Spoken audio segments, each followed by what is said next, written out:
नमस्कार मंडळी, श्री स्वामी समर्थ। तर तुमच्या आज एका नवीन व्हिडिओमध्ये तुमचं स्वागत आहे। तर आज आपण शिवलीला अमृताचे पारायण कसे करायचे या संदर्भात व्हिडिओ करणार आहोत आणि आजच मी शिवलीला अमृत पारायणाला सुरुवात करणार आहे।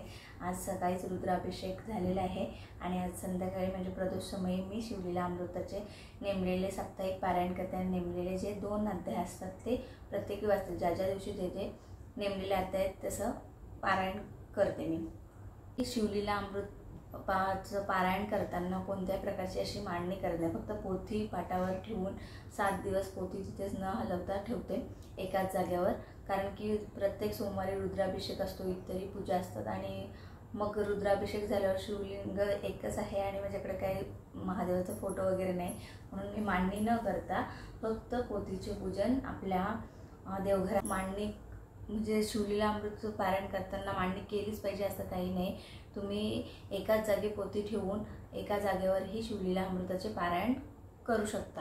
आणि जर तुम्हाला मांडणी करायची असेल तर स्वच्छ अशा पाटावर कलरचं वस्त्र अंथरायचं, त्याच्यावर आपण जो मंगल कलश भरतो त्याप्रमाणे एक कलशामध्ये पाणी, सुपारी, पैसा, फूल, हळद, कुंकू असं ठेवून त्यामध्ये नारळ ठेवायचं आणि आंब्याचे डहाळे ठेवून नारळ ठेवायचं। त्याची स्थापना त्याला तांदूळ ठेवून तांदळावर ते कळश ठेवायचा आणि त्याच्यानंतर आपल्याकडे जर शिवलिंग असेल किंवा महादेवाचा फोटो असेल तर तो तुम्ही पाटावर ठेवून त्याला हार फूल म्हणून अर्पण करू शकता, गंध लावू शकता आणि तो फोटो तो शिवलिंग 7 दिवस तसंच ठेवायचं। आपण पारायणाच्या वेळेस म्हणजे फक्त आपण त्यावरची फुलं वगैरे चेंज करायची, म्हणजे शिवलिंगाला पण हलवायचं नाही, फोटो हलवायचं नाही, पोथी पण हलवायची नाही। फक्त 7 दिवस जर तुम्ही मांडणी केली असेल तर 7 दिवस फक्त फुलं बेलपत्र तुम्ही चेंज करू शकता, परंतु फोटो आणि शिवलिंग हलवायचा नसतो।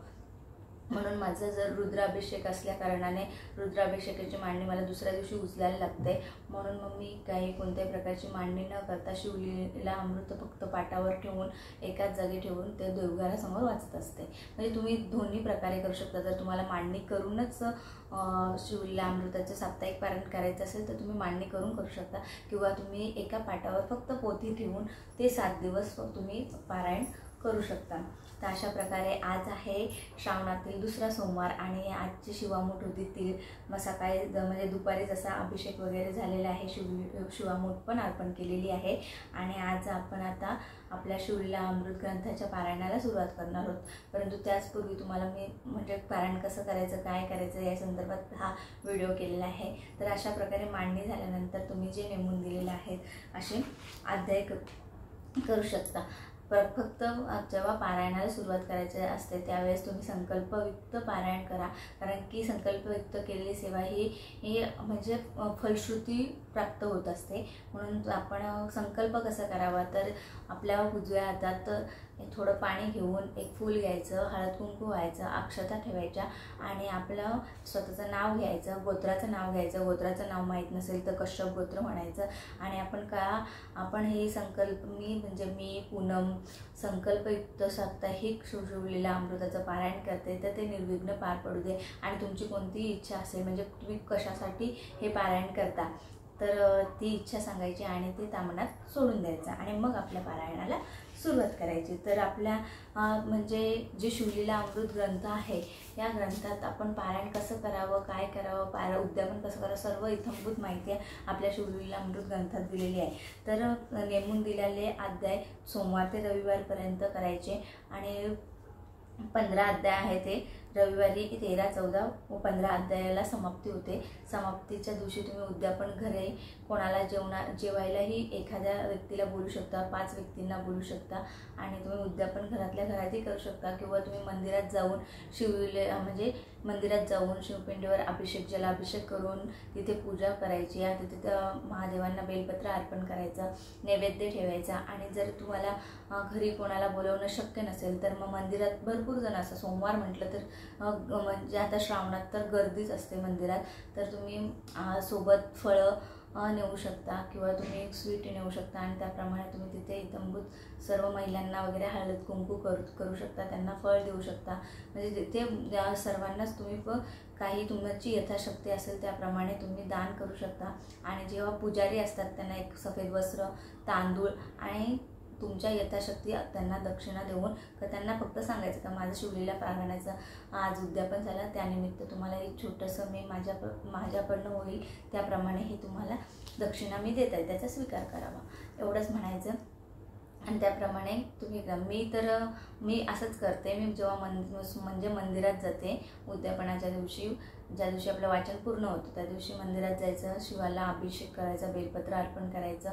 तिथे पूजा झाली की मग मंदिरातच आलेल्या महिलांना मी हळद कुंकू करते आणि मी माझ्यासोबत म्हणजे केळी घेऊन जाते आणि प्रत्येकाला एक केळी आणि प्रसाद म्हणून तुम्ही पेढे वगैरे काही स्वीट्स नेऊ शकता. आणि ते स्वीट पण सगळे जेवढे येतील तेवढ्यांना तिथे मंदिरात वाटायचं. ते आपलं उद्यापन झालं. जर घरी कोणाला जेवायला बोलायला शक्य नसेल तर तुम्ही अशा प्रकारे हे उद्यापन करू शकता. तर अशा प्रकारे साध्या आणि सोप्या पद्धतीने तुम्ही शिवलीला अमृत पारायणाचं वाचन करू शकता. शिवलीला पारायणाचा म्हणजे वाचन करताना नियम काय आहेत तर म्हणजे कोणत्याही प्रकारचं म्हणजे फक्त मांसाहार तर आता श्रावणात आपण करत नाही, मांसाहार करायचा नाही. आणि म्हणजे प्रदोषसमयी आपण ठरवून द्यायचं की ह्या एकाच वेळेस मी वाचन करेन. जर तुम्ही 4 ते 7च्या मध्ये वाचन करणार असाल 4 ते 7च्या मध्ये वाचन करायचं. अशा प्रकारे तुम्ही म्हणजे शिवलीला अमृताचं पारायण करताना काही लोक ब्रह्मचर्याचं पालन करतात, पण ब्रह्मचर्याचं पालन केलंच पाहिजे असंही काही नाही आहे. तुम्ही शिवलीला अमृताचं पारायण तसंही करू शकता. भगवान महादेवांची जेवढं वाचन झालेलं आहे तेवढं वाचन झाल्यानंतर महादेवांची आरती करायची. तर पहिल्यांदा अध्यायाला सुरुवात करण्याआधी ही तुम्ही जी शिवमानस पूजा आहे त्याचं वाचन करायचं. शिवमहिम स्तोत्र आहे त्याचंही तुम्ही वाचन करायचं. आणि म्हणजे प्रत्येक दिवशी तुम्ही जे अध्याय सुरू करण्यापूर्वी ही मानस पूजा, शिवमहिम स्तोत्र व 12 ज्योतिर्लिंग ही तुम्ही वाचायचं आहे आणि शिवस्तुतीही वाचायची. आणि त्याच्यानंतर जे नेमून दिलेले अध्याय तुम्ही वाचू शकता. शिवस्तुती तुम्ही म्हणजे 2 नेमून दिलेला अध्याय वाचल्यानंतरही तुम्ही शिवस्तुती वाचू शकता. अशा प्रकारे साध्या आणि सोप्या पद्धतीने तुम्ही शिवलीला अमृताचं ग्रंथाचं पठण करू शकता. चला तर मग याच नोटवर आजचा व्हिडिओ इथे संपवते. पुन्हा भेटू अशा नवीनच व्हिडिओमध्ये. बाय.